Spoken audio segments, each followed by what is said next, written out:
Personalidad. Patrón único de pensamientos, sentimientos y conductas de un individuo que persiste a través del tiempo y de las situaciones. Dos partes importantes. La personalidad se refiere a diferencias únicas y es relativamente estable y duradera.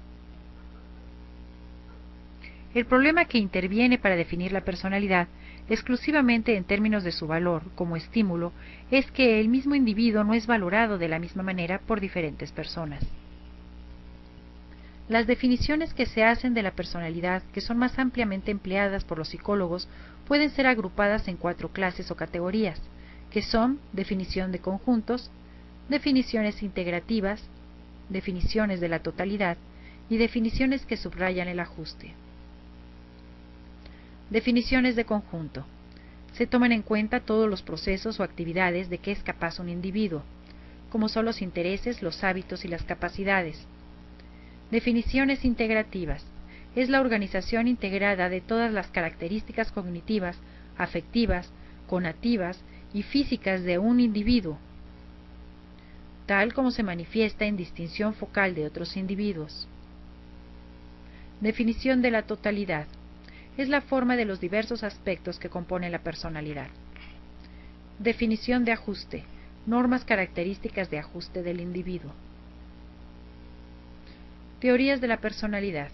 Los psicólogos están de acuerdo en que ninguna personalidad es exactamente igual a otra. Cada personalidad individual es considerada como el resultado final de una interacción entre un conjunto único de factores biopsicosociales. Pueden ser ideográfico, que descarta la comparación interindividual, o nomotético, que reconoce el aspecto único de la personalidad, al mismo tiempo que reconoce que puede explicarse el punto de intersección en un número de variables. Características de una personalidad sana. Sentido de autorrealización. Este le permite al individuo explorar su potencial. Sentido de dominio. Ayuda a mantener el control sobre él mismo y su ambiente. Sentido de autonomía. Su capacidad de identificar, confrontar y resolver sus problemas. Podemos concluir que la personalidad es aquella que sigue el patrón social establecido por la cultura en la que se desarrolla. Teoría de los tipos. Hipócrates desarrolló una teoría de los tipos de la personalidad que se basaba sobre la predominancia de uno de los 4 humores o líquidos de los que se suponía estaba compuesto el organismo: bilis amarilla, bilis negra, sanguíneo y flemático.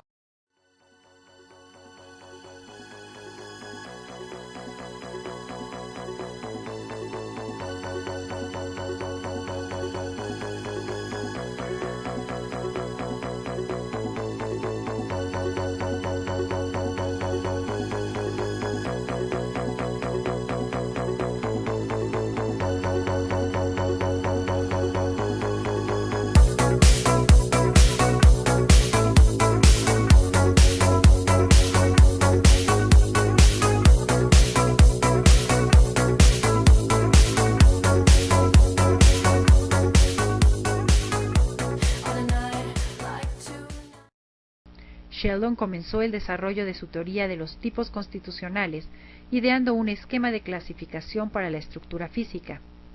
Encontró 3 variaciones primarias de construcción corporal: endomórfica, que es la apariencia redondeada;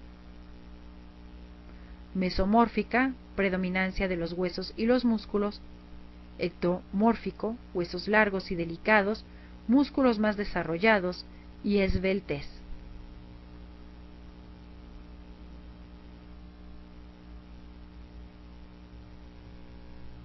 Endomorfismo, viscerotonía, dependencia, necesidad de aprobación social, gusto por las comodidades, relajación y placer en la digestión. En el mesomorfismo o matotonía, la postura de afirmación, la necesidad de ejercicio, amor al poder y al peligro, comportamiento recto y necesidad de acción cuando aparecen trastornos. Ectomorfismo, cerebrotonía. Es el amor a la vida íntima o privada, restricción emocional, malos hábitos de sueño y necesidad de soledad cuando aparecen estos trastornos. El enfoque psicodinámico es aquel que considera la conducta de una persona como motivada inconscientemente por hechos, impulsos, deseos y conflictos que se encuentran dentro de la mente humana. El modelo psicodinámico presenta 5 características generales. 1. Parte de nuestra vida mental es inconsciente. 2. Los procesos mentales operan de forma paralela. Las experiencias tempranas tienen fuerte efecto en el desarrollo de la personalidad. Nuestros conceptos de las demás personas y de nosotros mismos llegan a nuestra sociabilidad. La personalidad implica regular nuestros instintos y volverse socialmente independientes. El individuo se halla en constantes conflictos entre sus impulsos biológicos y la necesidad de dominarlos. O sea que en el punto de vista freudiano son 3 los componentes de la personalidad. ¿Cuáles vendrían siendo estos componentes? Tenemos el primero, que es el id, que en el español es ello, que opera mediante el principio del placer. Busca la inmediata gratificación de sus necesidades instintivas. Después tenemos el segundo componente, que es el ego, que en español significa yo, que opera mediante el principio de la realidad. Trata de encontrar formas aceptables para gratificar al id. Y después tenemos el tercer componente de la personalidad, que es el superego, que significa super yo en español, que trata de representar los valores morales y sociales. Después, Sigmund Freud dijo que los individuos desarrollan mecanismos de defensa para combatir la ansiedad.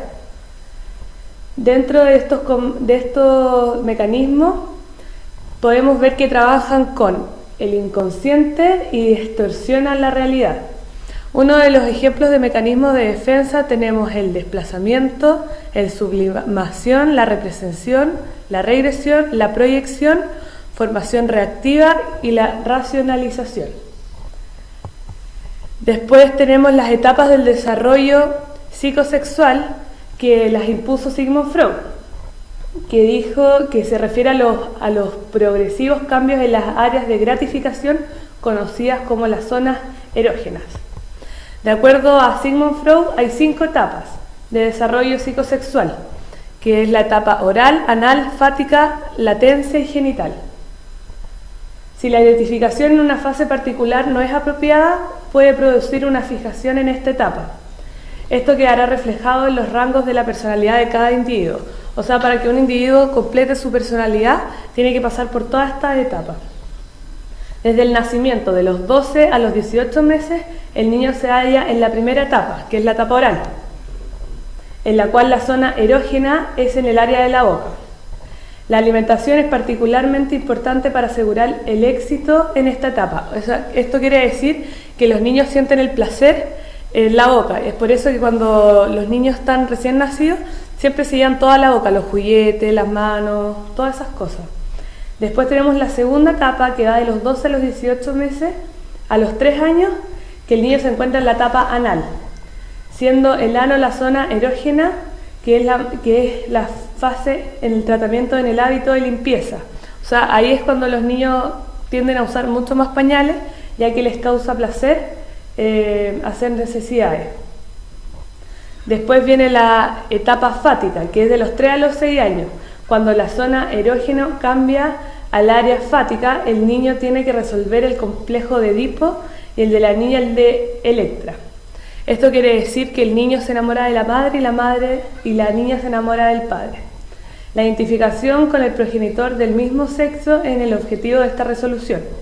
Entre los 6 años y la pubertad, el niño está en el periodo de calma llamado latencia, que es la cuarta etapa, y de la pubertad en adelante el individuo se halla en la etapa genital. La teoría de Freud ha generado muchas controversias en su contribución más importante, probablemente énfasis que pone el papel del inconsciente en la motivación de la conducta. La importancia que conocemos al instinto sexual como la primera fuerza motivadora de la conducta a lo largo de la vida, incluso en la infancia, es el aspecto más polémico de su teoría. Carl Jung, 1875-1961, fue uno de los discípulos de Freud y llamó el yo o ego a la parte consciente de la personalidad. Las acciones del yo pueden reflejar actitudes de introversión y extroversión. Carl Jung nombró dos tipos de inconsciente, el personal y el colectivo. El inconsciente personal es un almacén mental de las experiencias, sentimientos y recuerdos de un individuo. Incluye pensamientos reprimidos. El inconsciente colectivo es un almacén mental de las ideas e imágenes inconscientes que comparten todos los seres humanos. Los arquetipos son formas de pensamiento que se almacenan en el inconsciente colectivo y que son comunes a todos los seres humanos. Dentro del intuitivo sentimental, el consciente abarca la intuición y los sentimientos, así como el inconsciente los pensamientos y la sensación. En la sensación y pensamientos, el inconsciente abarca la intuición y sentimientos y el consciente los pensamientos y la sensación. Jung dividió a las personas en dos tipos generales de actitudes: los extrovertidos, individuos que normalmente se interesan más en la vida social y en el mundo externo que en su experiencia interior, y los introvertidos suelen concentrarse en sus pensamientos y sentimientos. Jung también las dividió en individuos racionales e irracionales. Las racionales son personas que regulan sus acciones por las funciones psicológicas del pensamiento y del sentimiento, y los irracionales basan sus acciones en las percepciones, ya sea a través de los sentidos o a través de los procesos inconscientes.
Intelectual, Skinner desarrolló su teoría con base en el enfoque conductista, que considera la psicología como una rama puramente objetiva y experimental de las ciencias naturales, cuyo objetivo es la predicción y el control de la conducta.